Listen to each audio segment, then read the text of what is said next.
Alhamdulillah, wa salatu wa salam ala rasulillah. C'est votre frère Ahmadou Makhtar Kanté, imam, écrivain et conférencier, chroniqueur aussi sur la chaîne, la web TV CNews. Je suis ravi de vous retrouver pour un autre numéro de notre série de podcasts intitulée Cheminer avec le Coran. Si vous vous rappelez, nous avions expliqué que le Coran, on dit Coran en français, avait principalement 4 noms.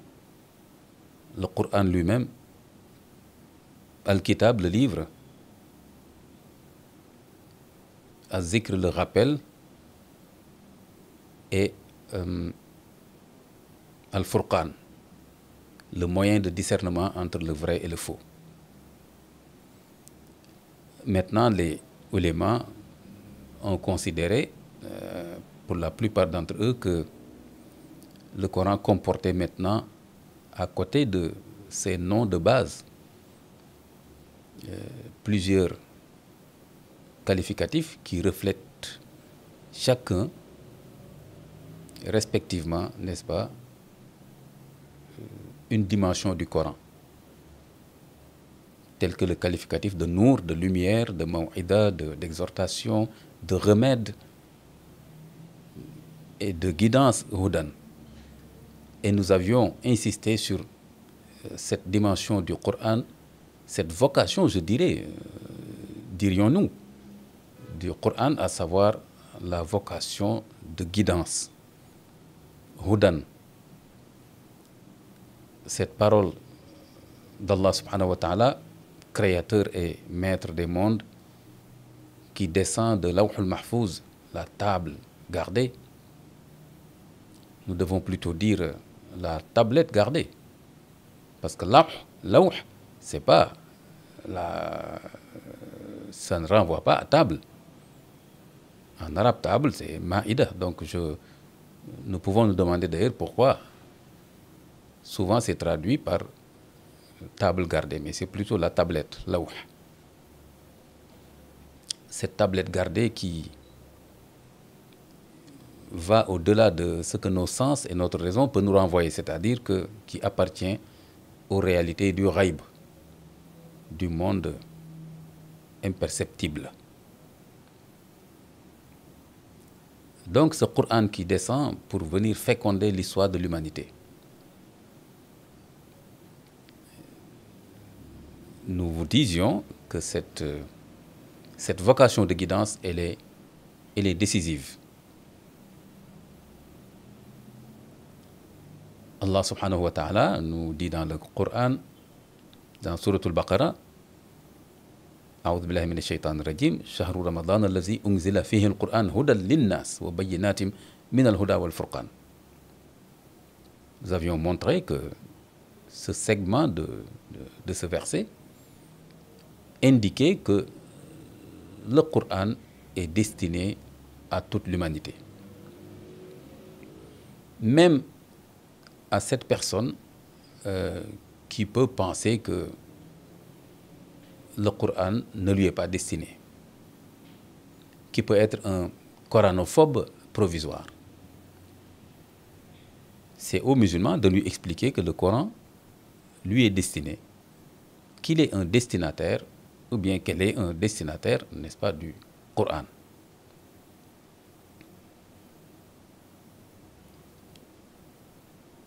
Dans ce verset, il est dit aussi Huda linnas wa bayyinatin min al-huda wal furqan. Le Coran ne s'impose pas à l'être humain, ne s'impose pas à sa raison ni à son cœur, mais est fait et dit de telle sorte qu'il comporte des preuves, des indications, n'est-ce pas, qui peuvent convaincre la personne qui l'écoute ou bien qui le lit, pour savoir que il ne peut, ce Coran, il ne peut avoir d'origine que divine.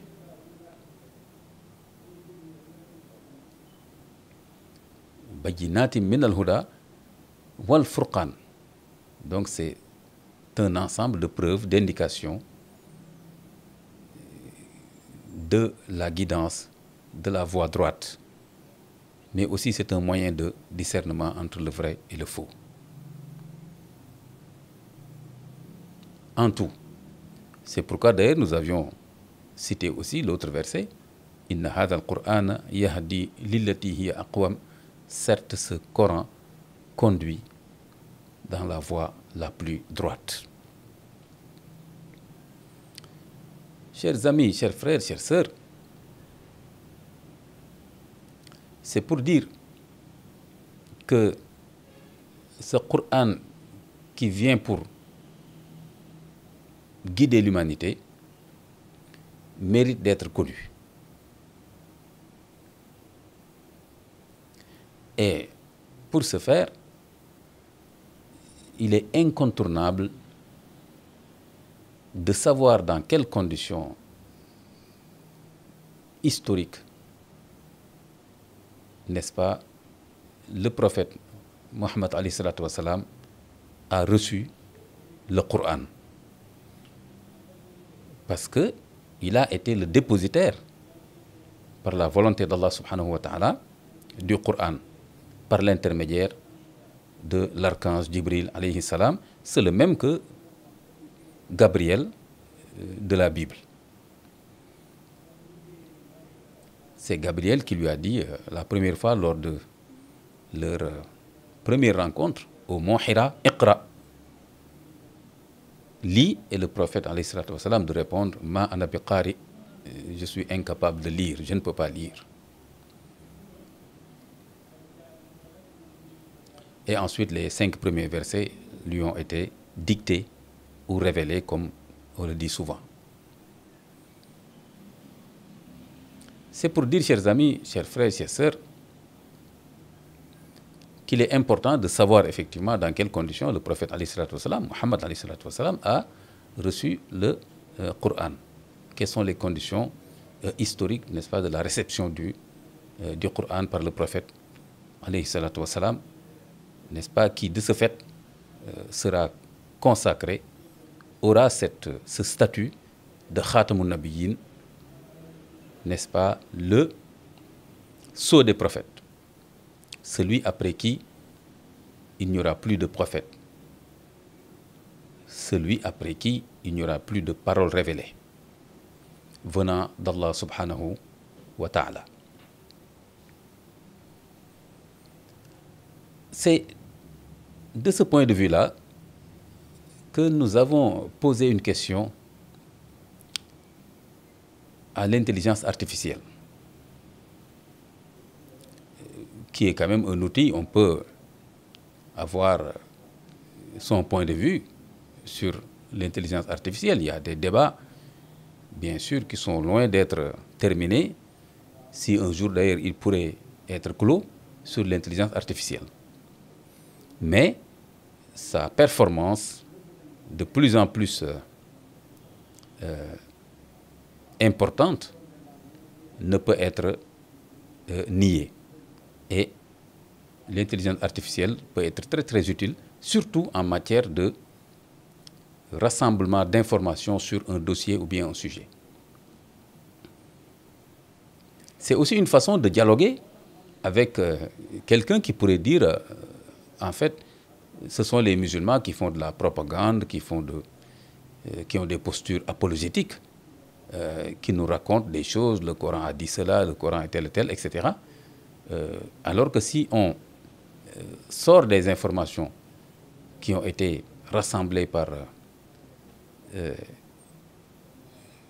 l'intelligence artificielle, particulièrement ChatGPT que nous avons utilisé, ce serait déjà un moyen de discussion et de dialogue plus neutre, si l'on peut dire.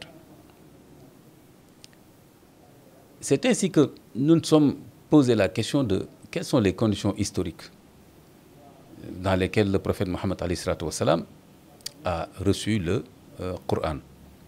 Eh bien, c'était au 7e siècle. Au 7e siècle, parce que le prophète, les historiens sont quand même d'accord qu'il est né aux environs de 569-570 à la Mecque. La Mecque était quand même une localité en plein désert, et en plus du côté de l'Arabie vraiment aride, de l'Arabie sèche, contrairement à l'Arabie heureuse. On l'appelait comme ça, l'Arabie heureuse, c'est-à-dire du côté du sud, et du côté de là où on appelle, où se trouve aujourd'hui le Yémen.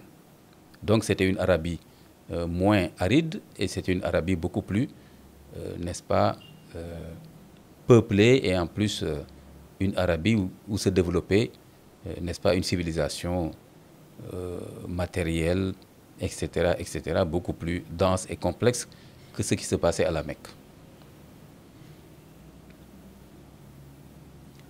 Alors, nous avons posé la question à ChatGPT pour essayer de comprendre dans quelles conditions historiques le prophète alayhi salatu wassalam a reçu le Coran. Ce que nous avons visé en posant cette question, c'était justement de voir est-ce qu'un arabe du 7e siècle, un Mécois, n'est-ce pas, surtout, parce que le prophète était Mécois, il est né à la Mecque, l'histoire en témoigne, et aussi le Coran. La uqsimu bihadha al-balad wa anta hillum bihadha al-balad.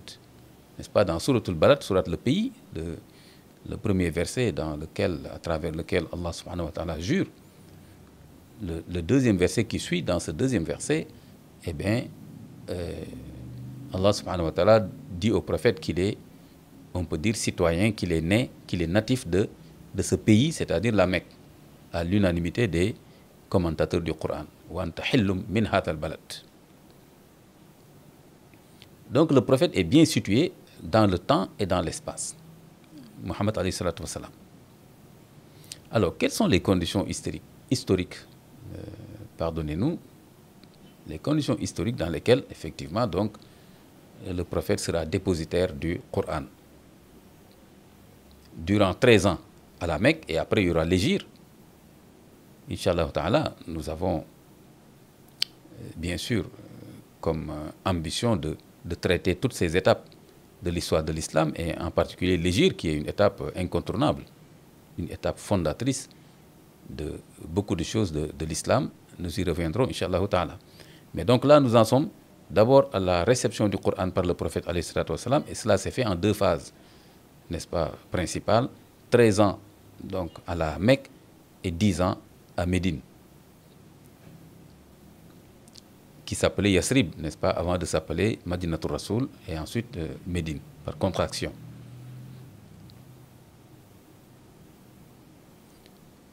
Alors, durant 40 ans, le prophète alayhi salatu wassalam était un citoyen mécois, on peut dire ordinaire. Ce qui le distinguait quand même, c'est la vertu. Mais c'était surtout un homme qui gardait beaucoup le silence, qui était exemplaire, qui était vertueux.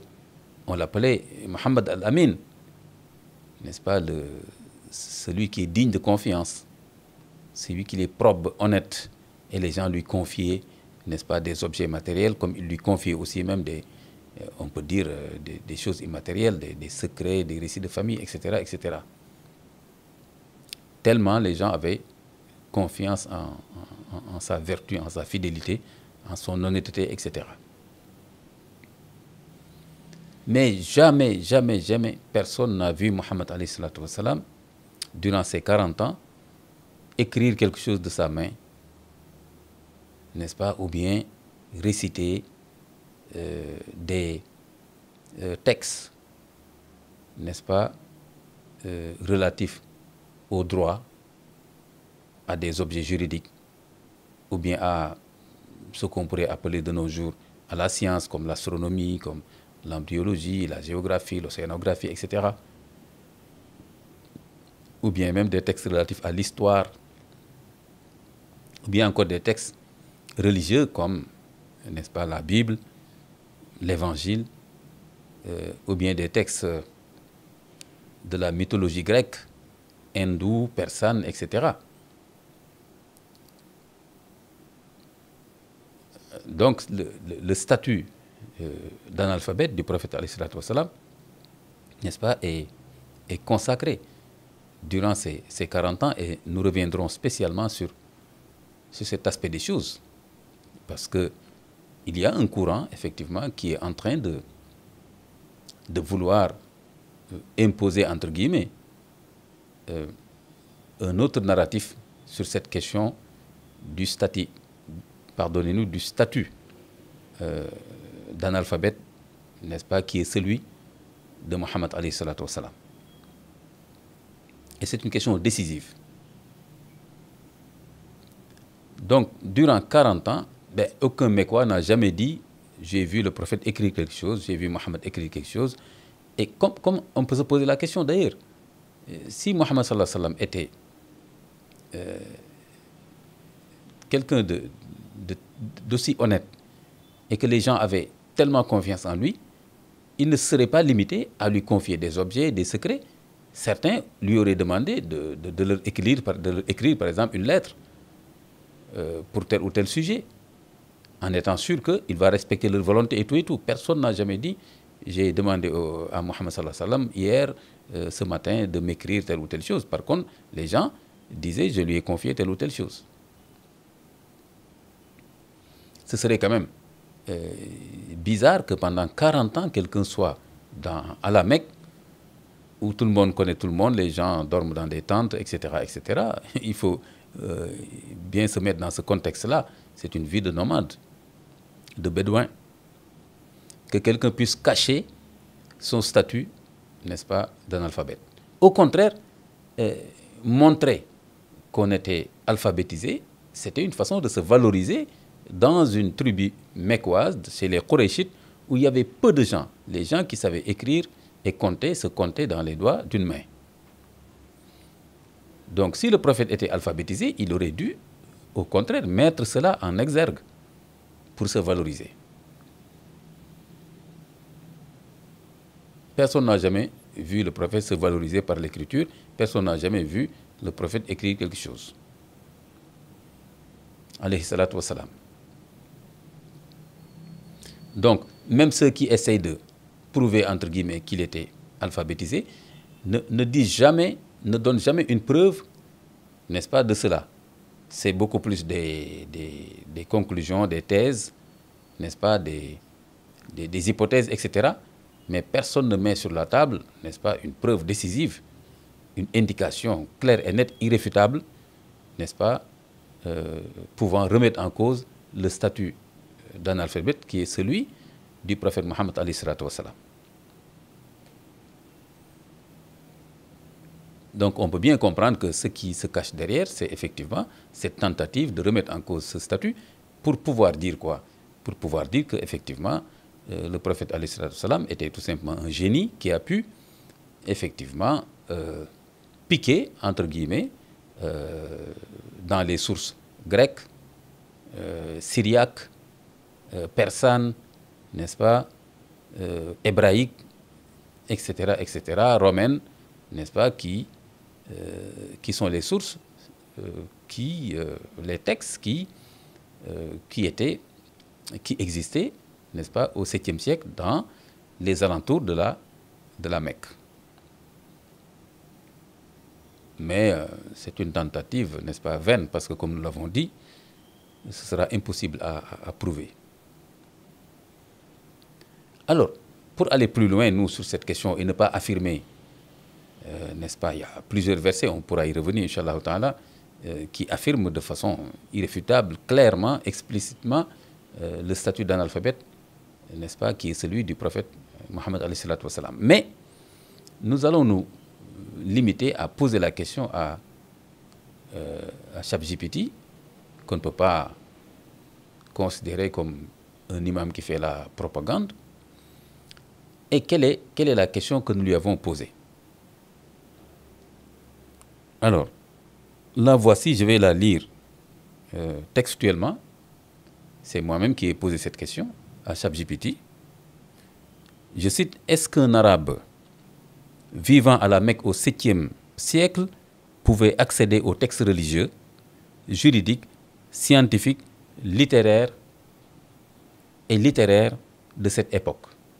Je répète la question. Est-ce qu'un arabe vivant à la Mecque au 7e siècle pouvait accéder aux textes religieux, juridiques, scientifiques et littéraires de cette époque? Et voici la réponse de ChatGPT. Un arabe vivant à la Mecque au 7e siècle n'avait qu'un accès très limité aux textes religieux, juridiques, scientifiques ou littéraires de son époque, pour plusieurs raisons. 1. Oralité dominante. La culture arabe pré-islamique était majoritairement orale.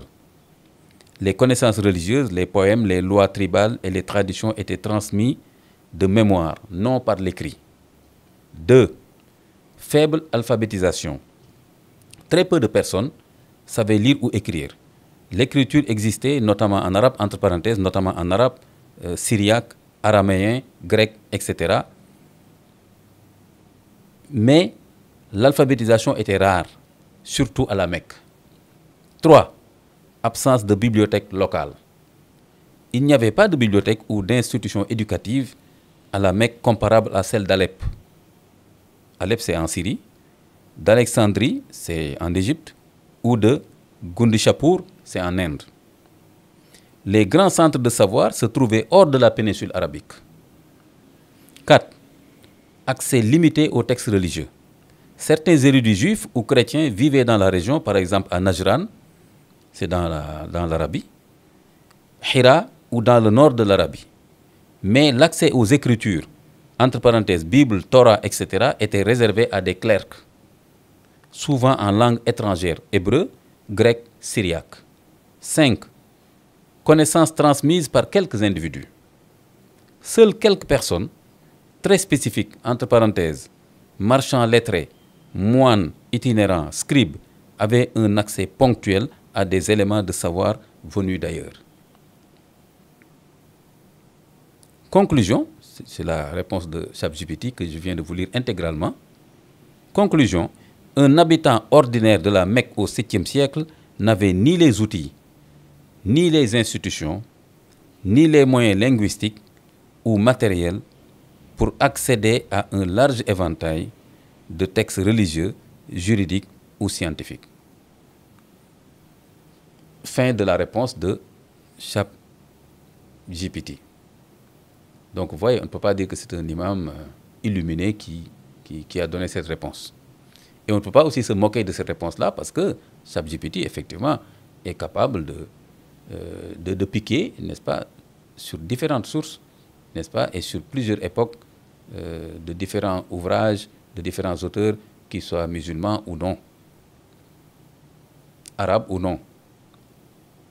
Donc, on se rend bien compte ici que, n'est-ce pas, c'était, disons, carrément impossible pour un arabe mécois d'accéder à des textes, n'est-ce pas, de son époque, parce qu'il y avait peu d'arabes mécois qui savaient lire et écrire, alors que la plupart des textes, qu'ils soient religieux, philosophiques, juridiques, scientifiques, etc., n'étaient pas écrits en arabe.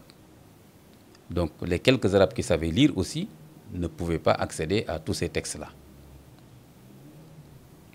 Donc, ce que je n'ai pas dit à ChatGPT et qui ressort en filigrane, n'est-ce pas, de cette réponse,